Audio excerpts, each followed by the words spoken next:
नमस्कार दोस्तों, एक नई वीडियो में आपका फिर से स्वागत है। दोस्तों आज हम आपको बताएंगे कि सीढ़ीदार खेतों में किस प्रकार हल लगाया जाता है। दोस्तों सीढ़ीदार खेतों में हल काफ़ी मुश्किल से लगाया जाता है। यहाँ पर जो खेतों की हाइट है वो भी काफ़ी ऊंची है और हल लगाने में भी काफ़ी दिक्कतें होती है, क्योंकि कोई खेत बड़े होते हैं तो उनमें तो हल ठीक ठाक लग जाता है, लेकिन कई खेत ऐसे होते हैं जो छोटे छोटे होते हैं, उनमें हल ठीक से नहीं लगता है। और दोस्तों पहाड़ी क्षेत्रों में खेतों की सबसे बड़ी समस्या है कि यहाँ पर सिंचाई की व्यवस्था नहीं है।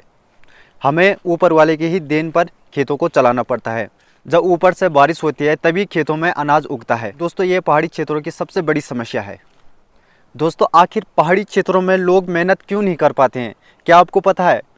दोस्तों इसका सबसे बड़ा कारण है कि लोगों के खेत एक सामने नहीं है। किसी का जैसे हमारे खेत है तो एक खेत हमारा यहाँ है तो एक खेत हमारा उस साइड है, एक खेत हमारा वहाँ है तो एक खेत हमारा वहाँ है। दोस्तों ये सबसे बड़ा कारण है कि पहाड़ी क्षेत्रों में मेहनत नहीं हो पाती है। तो दोस्तों अभी मैं आपको बैक कैमरे से दिखा देता हूँ कि पहाड़ी क्षेत्रों में कहाँ कहाँ लोगों के खेत होते हैं। दोस्तों पहाड़ी क्षेत्रों में सभी लोगों के खेत एक सामने नहीं होते हैं। जैसे हमारा एक खेत यहाँ है तो दूसरा खेत हमारा यहाँ है नीचे, और तीसरा खेत हमारा ठीक वो वाला गांव दिख रहा होगा आपको, बुरासी है वो भी वहाँ है, तो एक हमारा ठीक वहाँ है और एक हमारा ऊपर है। तो दोस्तों इस प्रकार यहाँ पे सभी लोगों के खेत होते हैं और तभी लोग मेहनत नहीं कर पाते हैं। मान लो कि सबके खेत एक सामने है, तो जब खेत एक सामने होंगे तो उसमें आदमी मेहनत कर सकता है, लेकिन यहाँ पर लोगों के अलग अलग जगह में खेत है तो लोग मेहनत नहीं कर पाते हैं। तो दोस्तों जैसे कि अभी हम खेत में पहुंच चुके हैं जहां पर कि बुताई शुरू हो चुकी है, और आप यहां पर देख सकते हो चाचा जी यहां पर हल लगा रहे हैं और ये हमारी यहां पर दादी जी खेती का काम कर रही है। दोस्तों ये वाला बैल देख रहे हो आपको, ये दोनों बैल हैं जो कि इस समय हल खींच रहे हैं, और ये हमारे चाचा जी यहाँ पर हल लगा रहे हैं। काफ़ी मेहनत करते हैं हमारे चाचा जी।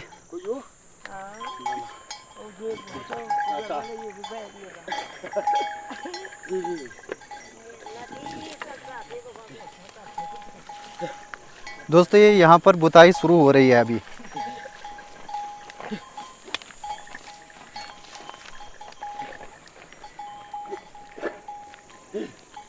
और अभी के लगभग 9-10 बज रहे हैं और अभी हम खेत में आ चुके हैं। तो दोस्तों जैसे कि अभी हमारे सामने यहाँ पर चाचा जी जुड़ चुके हैं और चाचा जी घर में खेती का काम करते हैं। तो अभी हम इनसे जानने की कोशिश करेंगे कि खेतों में क्या क्या समस्या है, यहाँ पर खेतों की क्या क्या स्थिति है, और यहाँ पर खेत अच्छी तरह से चल पाते हैं या फिर नहीं चल पाते हैं। तो चाचा जी आपका हमारे यूट्यूब चैनल में स्वागत है।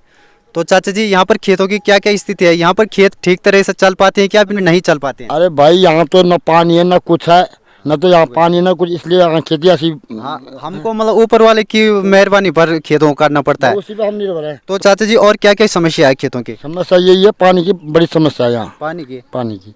और ये भी तो सबसे बड़ी समस्या है कि मतलब खेत मतलब दूर दूर हैं लोगों के, एक सामने नहीं होते हैं पहाड़ों में खेत। खेत दूर दूर है सब, जैसे एक खेत वहाँ हो गया, एक खेत वहाँ हो गया, खेत वहाँ हो गया, एक खेत वहाँ हो गया, ऊपर नीचे। और फसल भी ठीक हो पाती है? फसल थोड़ा बहुत उसमें भाई निर्भर, सारे आसमान पर निर्भर, बाकी फसल तो ठीक होती थी। ठीक होती है ना? हाँ पर ऊपर निर्भर है। ठीक है, तो बहुत बहुत धन्यवाद चाचा जी आपका। यहाँ पर आप देख सकते हो गुलशन भाई और कमल भाई यहाँ पर हल लगा रहे हैं। दोस्तों ये दोनों के दोनों पढ़ाई भी करते हैं और पढ़ाई के साथ साथ अपने माता पिता के साथ हेल्प करते हैं, जो कि बड़ी बात है। हमें बहुत खुशी होती है ये देखकर कि ये पढ़ाई के साथ साथ अपने माता पिता की हेल्प भी करते हैं खेतों में। और दोस्तों पहाड़ी क्षेत्रों में ज़मीन के नीचे बड़े बड़े चट्टान होते हैं जो कि बार बार हल पर लगते हैं। ऊपर से तो मिट्टी होती है, इस कारण दिखाई नहीं देता है, जिसके कारण काफ़ी दिक्कतों का सामना करना पड़ता है।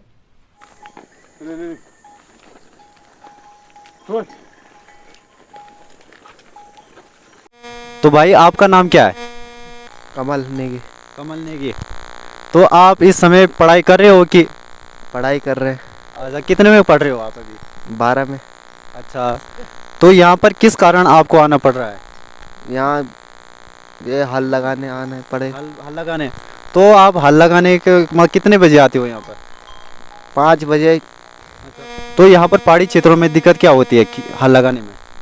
पहाड़ी क्षेत्र है, जैसे कि ऊपर वाले की क्रिया पर निर्भर रहते हैं।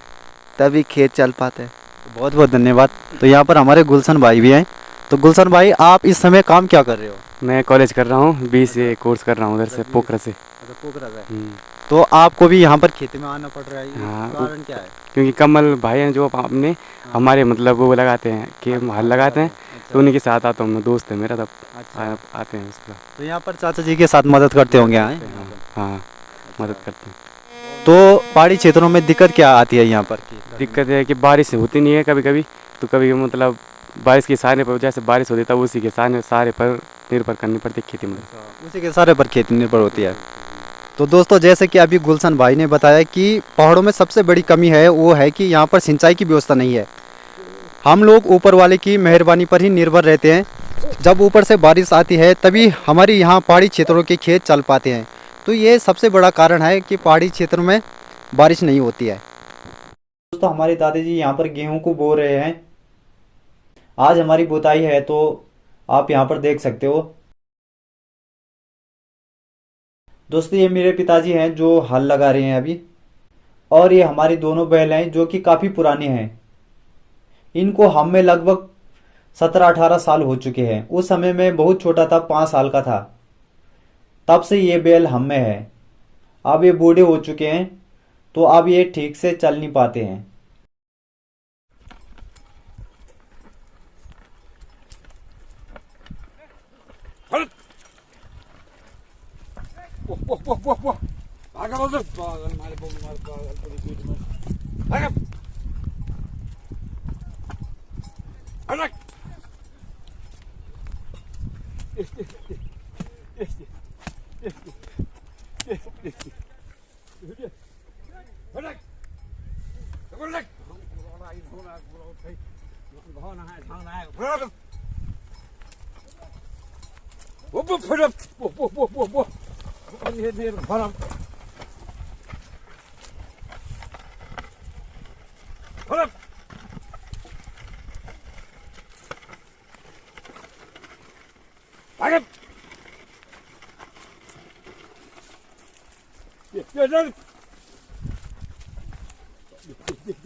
और दोस्तों, जैसे ही हल को लगाया जाता है तो हल लगाने के बाद जो हमने अभी बीज डाले थे उनको दबाया जाता है। इससे इसको हम जोर लगाना कहते हैं।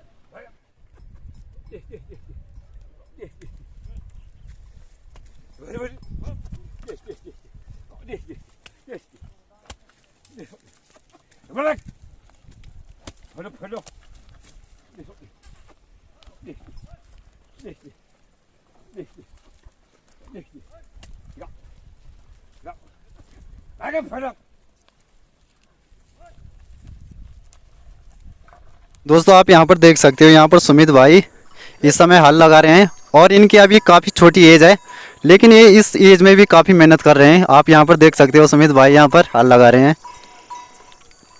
सुमित भाई, यहाँ पर बीजों को डाल दिया आपने खेत में? हाँ। पढ़ाई कर रहे हो इस समय? हाँ। कितने में पढ़ रहे हो? 11। अच्छा, 11 में। तो दोस्तों, आप देख सकते हैं यहाँ पर धीरज भाई हल लगाते हुए। यहाँ पर काफ़ी टफ होता है पहाड़ी क्षेत्रों में हल लगाना, क्योंकि यहाँ पर कोई खेत बड़ा होता है तो कोई खेत छोटा होता है। इस कारण यहाँ पर हल लगाने में काफ़ी दिक्कत होता है।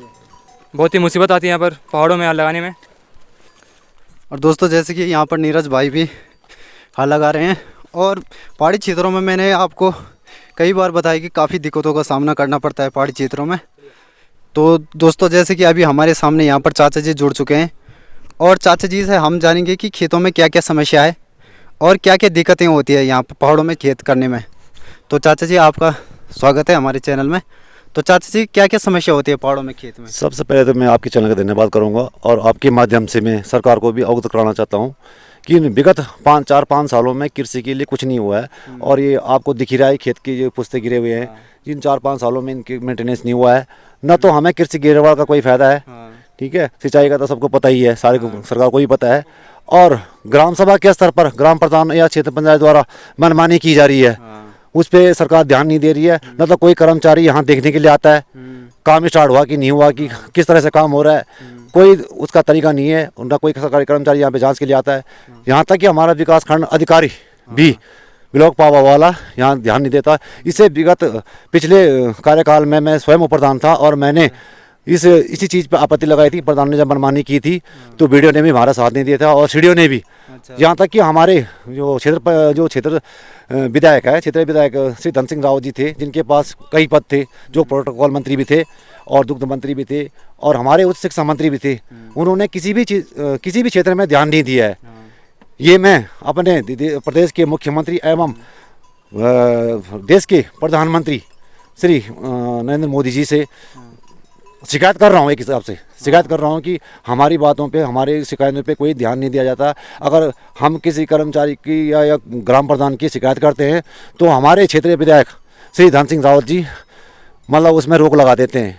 अब ये क्या कारण है ये तो वही जाने, लेकिन पिछले उसमें भी हमने कार्यकाल में अपने प्रधान के ऊपर आपत्ति लगाई थी और हमारे सीडीओ और हमारे त्रिवेंद्र सिंह रावत जी पूर्व मुख्यमंत्री थे हमारे प्रदेश के, उन्होंने जांच को आगे बढ़ाया था, लेकिन हमारे क्षेत्रीय विधायक श्री धन सिंह रावत जी ने उसको रोक लगाई और इसलिए हमने पार्टी पार्टी से अपना त्याग पत्र दे दिया। इसलिए हमने कांग्रेस का दामन थामा है, क्योंकि विगत 1991 से और 2019 तक हमने बीजेपी के साथ दिया जब तक हम यंग थे और विधायक जी ने हमारा विश्वास खोया है। इसलिए हमने बीजेपी को वोट देना भी छोड़ दिया, क्योंकि हमारा बीजेपी से जो है नाता विश्वास उड़ चुका है। और मैं भविष्य में सारे युवाओं को यही बोलूँगा, 18 से जो 25 साल के युवा हैं, कि अगर हमारे जो प्रदेश में जो सरकार जिस प्रकार से चल रही है उसके हिसाब से भले आप इक्विटी को वोट दे दो या कि अन्य किसी पार्टी को वोट दो, लेकिन बीजेपी को वोट मत देना। मैं युवाओं से यही प्रार्थना करूँगा, हाथ जोड़ के प्रार्थना करता हूँ कि इन लोगों के भरोसे मत बैठो। और मैं एक सीमंत किसान हूँ, हमारे 500 में गुजारा नहीं होता है। सरकार हमें 500 रुपये देती है मंथली, खाली बैंक का खाता उससे जो है हमारा चालू रहता है, बाकी कुछ हमें कोई बेनिफिट नहीं है उससे। और मैं चैनल के माध्यम से यही बोलना चाहूँगा कि अपने प्रदेश के युवाओं से कि जो भी मतलब बेरोजगार लड़का है वो अपना कृषि उस पर ध्यान दे, व्यवसाय पे ध्यान दे और स्वरोजगार करे और सरकार के भरोसे मत बैठे। ठीक है, बस। तो बहुत बहुत धन्यवाद चाचा जी आपका। दोस्तों, जैसे कि अभी चाचा जी ने अनेकों शिकायत बताई है और आप यहाँ पर देख सकते हो, ये इसके लिए योजना लगभग 4-5 सालों से अभी तक नहीं आई है। इसको भी सरकार ही देखती थी। अगर इस प्रकार पहाड़ी क्षेत्रों में खेत पड़ी रहेगी तो कैसे चलेगा? अगर उसको सरकार से सहयोग नहीं मिलेगा तो पहाड़ों में खेत कैसे चल पाएंगे? तो ये सबसे बड़ी समस्या है। दोस्तों, आप यहाँ पर देख सकते हो, जैसे कि ये आप देख सकते हो, इतना बड़ा पुस्ता पड़ा है यहाँ पर और लगभग 4-5 सालों से अभी तक काम नहीं आया इसके लिए।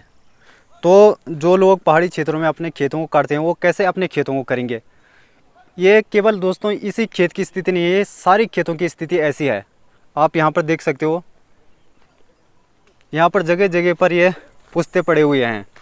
तो लोग अपने खेतों को फिर कैसे करेंगे? आप यहाँ पर देख सकते हो, ये वाला पुस्ता है। दोस्तों, 4-5 पुस्ते तो इसी खेत के पड़ रखे हैं। तो लोग आखिर अपने खेतों को फिर कैसे करेंगे? जो लोग घर में रहते हैं इसलिए उनका भी हौसला टूट जाता है खेतों को करने का।